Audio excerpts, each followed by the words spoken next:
వేసవి కాలం వచ్చిందంటే చాలు పగపగ మండే సూర్య తాపానికి ప్రజలు అల్లాడిపోతూ ఉంటారు. మండే ఎండల్లో చల్లటి మంచినీటి కోసం తహతహలాడుతూ ఉంటారు.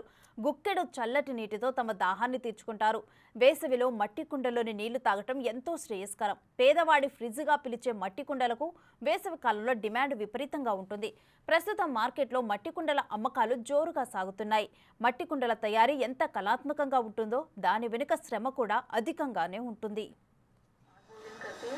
मौज जैसा मस्त पैर में खूब मजे करते होंगे खाने के समय तो खैर कर ही रही हैं बिल्कुल तो खाने ఎండాకాలంలో మట్టి కుండల్లోని నీళ్లు తాగితే చల్లదనం చలువ.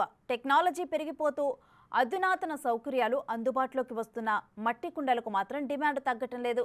ఓల్డ్ ఈజ్ గోల్డ్ అంటూ పాత పద్ధతులకే జనాలు జై కొడుతున్నారు. అందుకే మార్కెట్లో మట్టి కుండలు రంజన్లకు గిరాకీ పెరుగుతున్నది. మట్టి పాత్రలను తొలగించడం ఇటీవలి కాలంలో అధికమవుతోంది.